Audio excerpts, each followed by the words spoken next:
Welcome back to the Fitness, Wellness, and Longevity Podcast. Today, Scott and I discuss taking on a new client and establishing goals. We also discuss intermittent fasting protocols and who it is appropriate for. Guys, if you like today's podcast, please subscribe, rate, and review, and enjoy episode 133. Welcome back, everybody. I'm Sean LaFlock. I'm here with Scott Hagen. This is the Fitness, Wellness, and Longevity Podcast. Scott, how goes it, my man? That's going good. A little sunlight on me today. I know, man. Has it been a little bit more sunshine in your area, in your neck of the woods? Fairly spring-like for sure. So it's nice. You. Very nice. The tides are turning here. We're starting to get a little bit more humidity, and Heat. Summer is setting in. We got some reprieves over the last couple of weeks, which was nice. But you know what?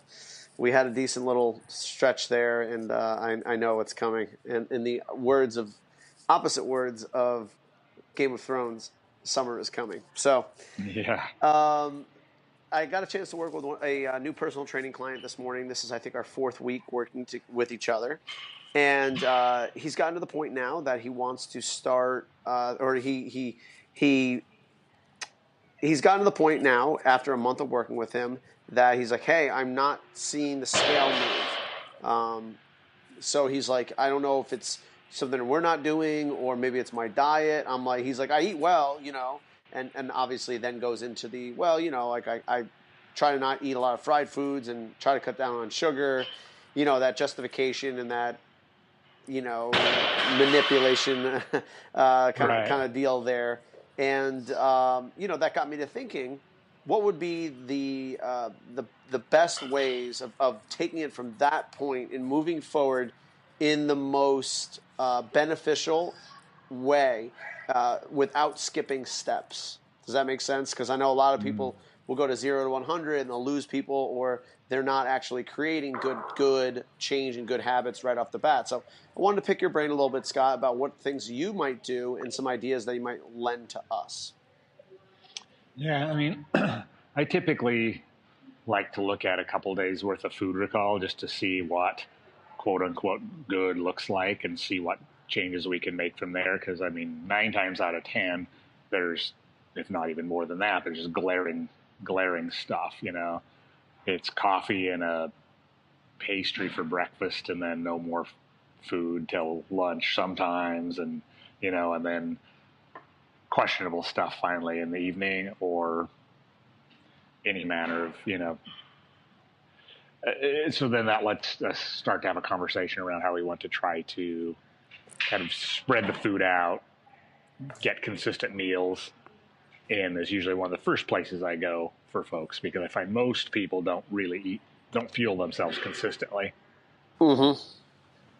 And it's rare to find someone that eats a substantial breakfast.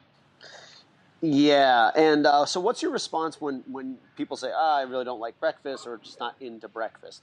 What's your response to that, Scott? Well, I know what I think in the back of my head, this person's, too wired up on, sympathetic drive, and no, their system doesn't want food in the morning, and they probably have psychologically in their head that the less they eat, the thinner they'll be. So it's like a beneficial thing to feel hungry through the morning. But, I don't always want to go down the rabbit hole to explain that fully. So I try to use it more in terms of, putting fuel in the engine. Usually that person has got some pretty fatigued points in their day. And so I would often try to wrap it back around to that. It's like, well, it could be that by 3 p.m. you've only had, a very small amount early, probably somewhat of a relatively light lunch, or possibly not, but it's, you're not set up to have energy and good, clear focus through your whole day. Mm-hmm.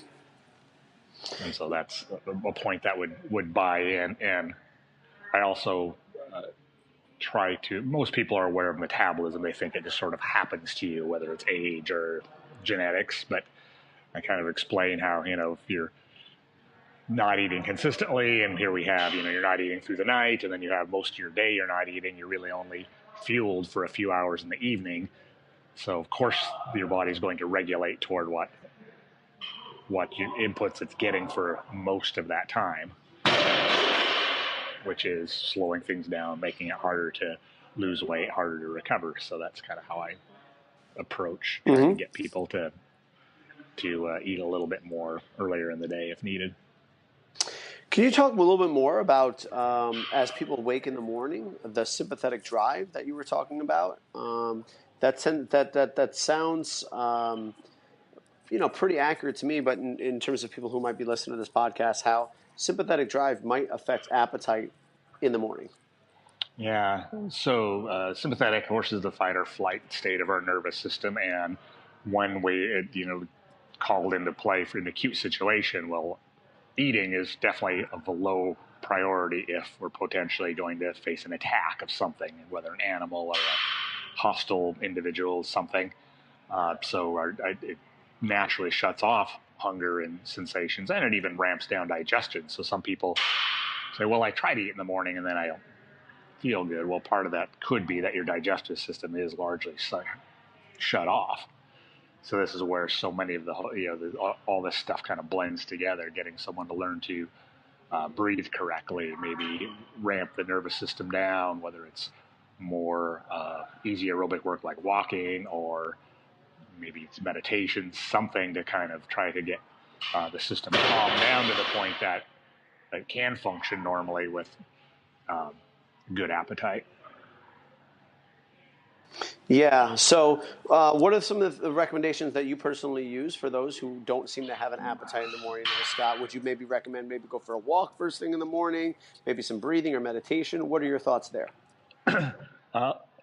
Yeah, depending on the person and the situation, any of those are great. And then the thing that I'm a big believer in is just a 3 to 5 minute joint mobility session in the morning can do absolute wonders over time for improving your mobility and just how you feel through the day. And some of these things can help clear some of that sympathetic drive. I mean, a walk is a great one. If you could do, a quick joint mobility routine, head out for a walk. That's kind of money right there. Add a little breathing and meditation, of course, depends again on the person and their needs, but that would be a great recipe. Kind of ramp that down a little bit as long as someone could fit it in. So what you're saying basically there, Scott, is that if a person is in a fight or flight state, they're not going to be nearly as inclined to be eating in the morning, is what you're saying. Right. So they don't really want to eat, and they won't probably even really digest it all that well, potentially. And then one of the ways we get to kind of feather it in a little bit is I'll often allow for so easier to digest things that are a little easier on the body. So fatty sausages and, sweet potatoes or something maybe isn't the easiest thing to digest. So, fruits tend to be a little easier on the digestive system. If things like yogurt are tolerated, that can be a good time for that sort of thing. So. Yeah, and obviously that's. Go ahead, sorry, Scott. I didn't want to interrupt you. Oh no, I was going to say that. And then I was just going to say that then as they get used to eating and the body gets used to having some fuel in the morning, then we can, change it up to maybe other things over time. So in terms of ramping people up in getting some fuel in the morning, Scott, is one of the things that you do.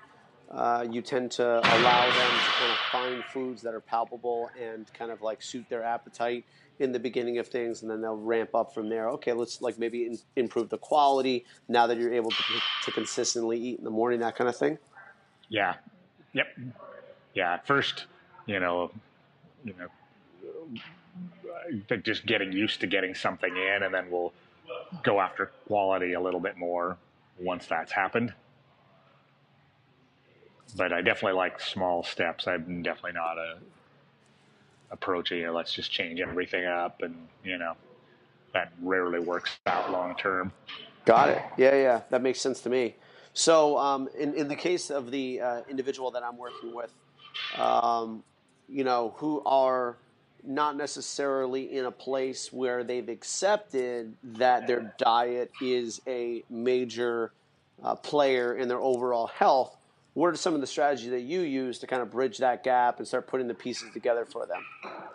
You mentioned the food log earlier, but how do you use the food log, and how do you entice those to actually have that personal accountability of doing that food log? I mean, is that like a cut and dry kind of thing? It's like, listen, if I don't see a food log, we ain't going to go further than this, because that's kind of where I tend to defer to.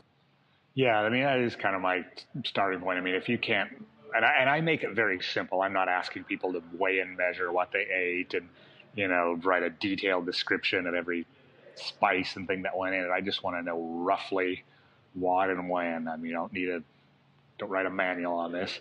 And if they can't even give me that, then I can't imagine that they would be very committed to doing anything, beyond with whatever recommendations I give them either. Yeah. So I am usually pretty steadfast, and I make it easy. 3 days. I mean, ideally, sure, I'd like to see a week. Maybe a weekend looks way different than the weekdays, but I make it easy. If somebody comes in and they're already geeked out on it, sure, then give me a week. Some people can just go back and pull it right up out of something they've already got, but those cases are pretty rare. Absolutely. So, for those individuals who end up giving you the food log and you kind of go through it, what are the things that you prioritize in that food log that you want to see, and what are the typical recommendations and typical things that you see in the beginner nutrition overhaul journey? Yeah. So I'll look at it, and I will. I'll sometimes sit down and do a rough guesstimated calculation of what the total energy per day is. Again, obviously this is very rough, but even if we had it weighed and measured, it's still approximate.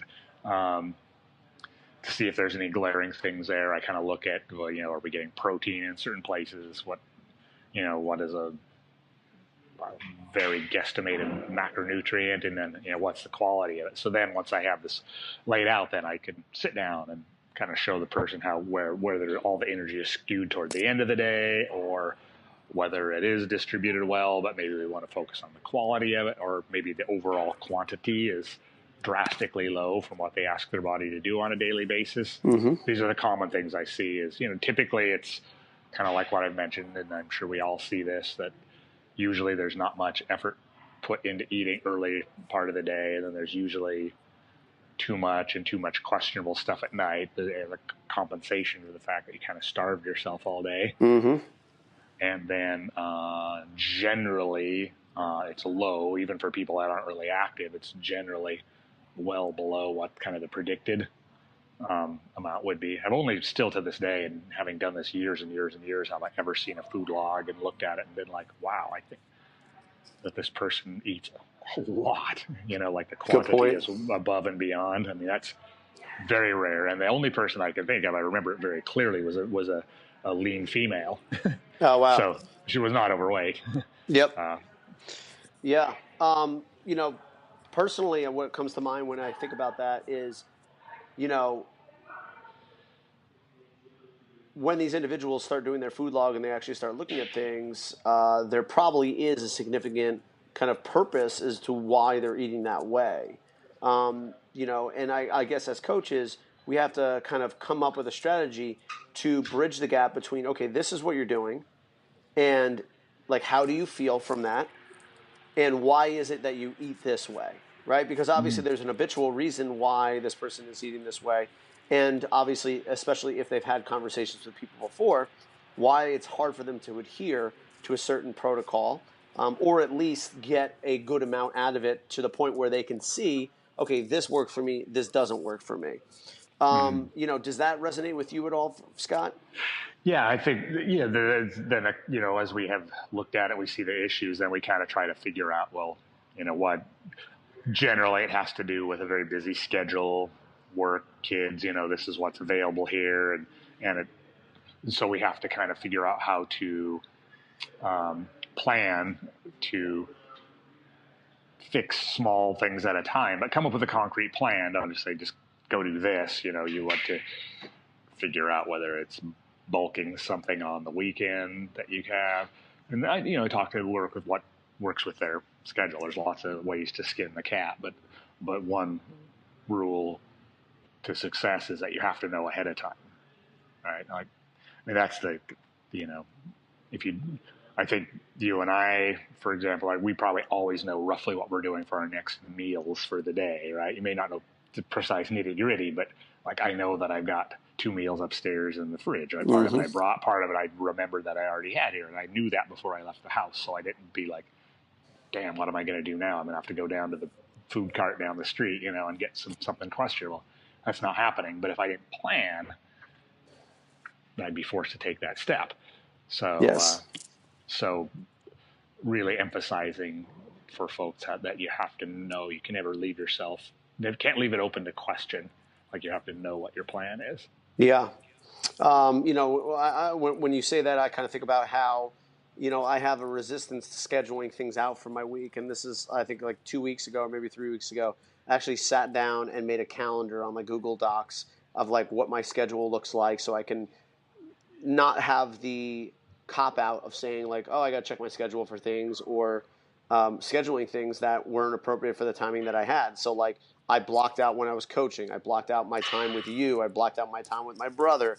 I blocked out when I would be training. And I looked at all that stuff, and I had a reluctance to do it long ago because I was like, you know what? I don't want to be imprisoned by this idea of this schedule. But, I think underneath that was this lack of wanting to accept what is that, hey, these are the times you can't like do the shit that you want. These are the times that is a shared experience, or you have to work, or whatever it might be. Mm-hmm. So once I did that, and went through that process and kind of surrendered the parts of me that didn't want to do it and practiced it for a little bit, obviously it comes in handy when you have a schedule. So when a person says, okay, because I'm non-committal, I don't want to commit to things because it kind of, I feel that walls closing in feeling when I have to commit to something, because I don't know if I'm 100% sure I'm going to want to do it later on. So now that I'm actually sitting down and doing the calendar, and once it's on the calendar, it's like, well, it's on the calendar, go do it. If you don't feel like doing it, you're still going to do it. And whatever is supposed to happen is going to happen in that process. So I kind of like can put myself in the shoes of a person who's kind of first time actually saying, okay, I have to think about what I'm going to eat going forward, because I'm going through this process now personally. And it's a challenge in the beginning, but you have to just get over that hump and start to see some of the results and see some of the success. And that often fuels you perpetuating these good habits. Yeah, very, very good point. Yes. Yeah, I think I have a similar issue. I largely do schedule things out nowadays, but I went through a phase where, I'd like, I don't want to commit to this or that, or, I don't want to like put a limit on it, but there's a limit that's going to be there anyway. You might as well schedule it, and then you're more likely to make it happen, but also not get caught up in and miss getting things done that should be getting done. It's the same idea of like when I'm sitting down and I know I have like a to-do list. I'll sit there and look at the to-do list, and I'm like, I don't want to do any of this stuff. I don't feel it, whatever. My first thing is to just start doing something. Because like, whether it's like just plotting things out, opening up the tab I need to open, organizing the way that I'm going to do it, because then you just tend to kind of let that momentum start going. It's almost like that railroad car that just starts rolling, and then it just keeps rolling and rolling and rolling, and it just keeps going. You know what I mean? So I know a lot of people who are wondering how to get motivated or to some kind of strategy to get them started. This is the strategy. Just start. Because I think for me personally, what happens is I want to do it the right way and not fuck up in the beginning, which means that, hey, there is a right and a wrong way. But realistically, there's just going to be a way. You're going to learn from it. You're going to make a tweak, and then you're going to improve. But if we hinge our success upon our first decision in doing things, it's just going to be a nightmare, and we're never actually going to get anything done. Yeah. Just get started. I run into that too. I look at my list sometimes like, I don't know, but a couple quick breaths, dive in. Especially when it feels overwhelming, right? And then before you know it, you're like cruising along. You're like, I'm in the zone here, Yeah, and you forgot about the idea that you couldn't do it. Yeah. Yep. I think that's super important. Get it done. Yeah. And I think that goes with training. That goes with, because there is such power from our own beliefs that we can't do things, that the only way that you're actually going to overcome or let go of those beliefs is by just stepping into the unknown with the willingness to say, I might get this wrong and I might fail. And I think that's super powerful because, like, imagine you were going up against something that you weren't certain that you'd be able to do. How much more courage does it take to do that than to be certain that the outcome is what is desirable for you? Mm-hmm. Right. Yeah. So, just to kind of put a bow on this one, Scott. So we talked about obviously the food log. Then from there, we talked about what kind of tweaks that you would make for an individual. How do you then adjust these protocols over time? And are there certain metrics that you go to ensure that a person is not undereating, overeating, and getting the exact kind of quality of nutrition along with the quantity of nutrition as well? Yeah, I think it's an ongoing refinement process in a lot of cases. I mean, one of the things I look at is I take the try to get a rough idea what the person, again, it's imperfect science, but you can use some of the research validated formulas to figure out about what they should be eating based on what they currently weigh and what their activity levels are. We've been, a lot of the folks in our gym that are a little more serious have been doing, we have a mobile DEXA scan truck that comes around quarterly here, which gives them a more accurate basal metabolic rate calories. Wow. So that we have a number we can work from pretty plain as day there. So real quick, Scott, what's the formula that you use, and have you compared it to the DEXA scan in terms of what that basal metabolic rate, and have you seen what the disparity might be between the two? They're pretty close in most cases. I haven't gone and done it for everyone. I know when I've done it, mine came out real similar, and the people that I work with more directly, I've run the numbers for, and it's pretty close. It can fluctuate a little, but not massively. And again, it's probably within the range of even if you're weighing and measuring. Not that I would recommend that, but if you were, it's still going to vary that much because we don't know.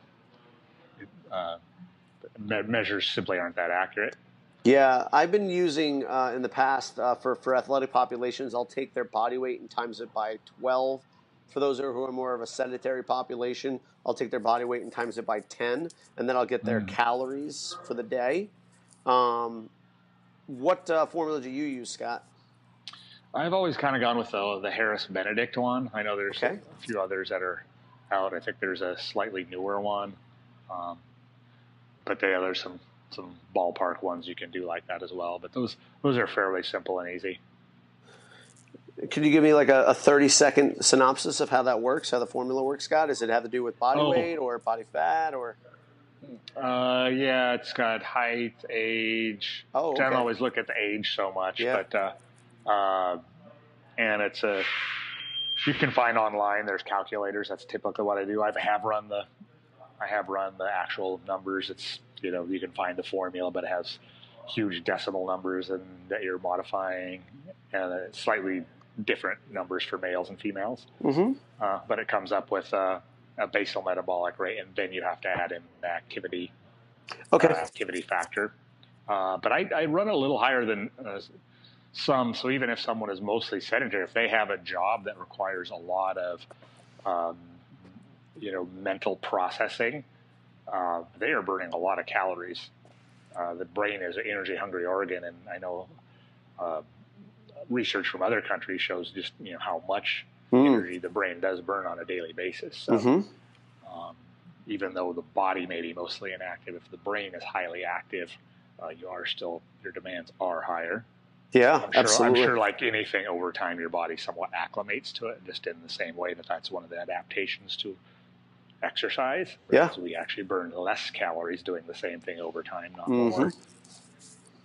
But with that said, something to think about. Yeah, absolutely. And the last thing that came to mind as I was listening to that, Scott, is what are some of the variables or ways that you will tweak something based upon the gender of the individual? So for males and females, are there certain things that you do or don't do for specific genders in terms of the process of establishing what they're eating, why they're eating it, and how it makes them feel? That's a good question. I mean, there's definitely differences for sure. It depends on, like, I'm not that I'm really a fan much of fasting or abbreviated windows. If someone is eating enough and it isn't just chronic, a male could get away with it a lot easier than a female. It's much more disruptive to female hormones. So I do try to emphasize the importance of eating through the day and fueling even more so to women because it is more disruptive, which makes sense because males are a little more expendable and we don't need as much body fat for reproduction. So that would be a solid reason to refute or to deny one of your female athletes or female clients who are like, hey, I heard all this about this intermittent fasting stuff and everybody's losing a ton of weight. So you might just bring that to their attention that, listen, large bouts of fasting for ladies maybe not so beneficial for hormonal profiles. Yeah, exactly. Especially for prolonged periods of time. Right. Yep. Yeah. Yeah. I mean, I think everyone fasting, everyone always forgets what the I stands for. Intermittent doesn't mean daily. That should really be CF, or chronic fasting. Okay. Can you talk a little bit more about that, Scott? Well, I mean, typically how everyone practiced it, and all the years back when I was practicing it, it was very chronic. I fasted nearly every day. It was very unusual if I didn't. Maybe 1 or 2 days a month I ate in kind of like a normal window at the most. And it was always some version. And that's roughly, I think, what most of the programs that people are following today still kind of tout, right? More must be better. So longer, more regular, do it all the time. Well, all that is going to do is completely crush your metabolism and tank thyroid and testosterone and other things over time, make you estrogen dominant, both sexes, etc.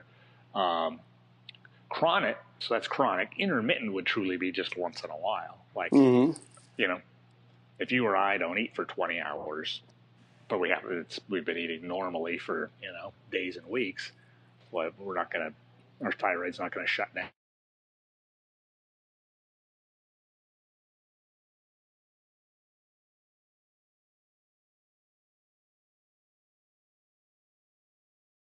Mostly within reason, whatever you want it to be, not 2 days without food or something. But what do you say to people who kind of do like was it like a 16 to 8, like 16-hour fast, 8-hour feeding window? I mean, that's pretty mellow as long as you can get in enough. As long as you're getting enough calories, that's the big thing. That's where it becomes an issue. Interestingly, since we last talked, I did. I did one because I had a blood draw and a bunch of labs done last Tuesday, and so I fasted. And fasting, it was like 16, 17 hours because by the time it was done and by the time I was like finally finished with it. I had a training session. I was like, I'm not going to eat anyway. It actually felt good, I'm not surprised. I haven't done that forever. And then I ended up doing it later in the week. Also, I had a hectic morning and wanted to train, and so it ended up being about a 15-hour fast, maybe. So I actually did it twice in 1 week, which is the first time I've done it, even that in years intentionally. But, I'm not going to make a habit of it. Yeah. So you didn't feel any kind of huge benefit from doing it for those couple of days? Yeah, I mean, I felt good energy. The training sessions went okay, and But what I wanted to mention, I knew there was a reason I even brought that up, is that I did find it difficult to get in my normal amount of food because I ate, I skipped a couple meals that I would normally have had, and then I sort of was in the routine that I would normally be in for the rest of the day. Which was, I tried to make up for it somewhat, but there's no doubt in my mind that I did not fully make up for what I. Very challenging if you don't have a good appetite to do intermittent fasting. I mean, I've been doing it for about 2 weeks, 3 weeks now, maybe 3 weeks, and like you said, if something fucks up where you got to you have a client and all of a sudden you're pushed another 2 hours. Then you've got to consider, okay, now I've got to eat, I want to train. But now if I train now, then, or if I eat now, I'm not going to be able to train, so That's where it gets tricky. It can start snowballing very quickly. So, I think everybody should definitely, really know what they're getting themselves into before they give that a try. Yeah, like that's where I found difficulty. And then a lot of days I both train and have a bike skill session, and I don't want to have a full belly before either of those things. But if I'm only eating a small number of windows and those two things happen within that window, it is really hard. Yeah, man. It's impossible to get the calories in. So probably if you're doing doubles of any form, it's just not a great idea. There's no way. Yeah. So everybody, let it be known that performance and intermittent fasting do not go hand in hand. Scott, you got anything else for today? No, it's a good one. Awesome, man. Well, guys, please subscribe to the podcast, the Fitness, Wellness, and Longevity Podcast. Rate and review. If you want to get a hold of Scott, how can we get a hold of you there, Scotty? I am Scott at CrossFitPortland.com. And I am Sean LaFlock. You can give me a Sean at CrossFitDelray.com. I like how Scotty's supporting the Blazers there. They're moving on to the playoffs. I know that Scotty's got a buddy who's a little banged up right now, so we're giving a shout out to him. Got any words there, Scott? Yeah. No, just go Blazers. Go Blazers. All right, Scotty. I'll talk to you next week, buddy. All right, same. Take care, brother. Bye.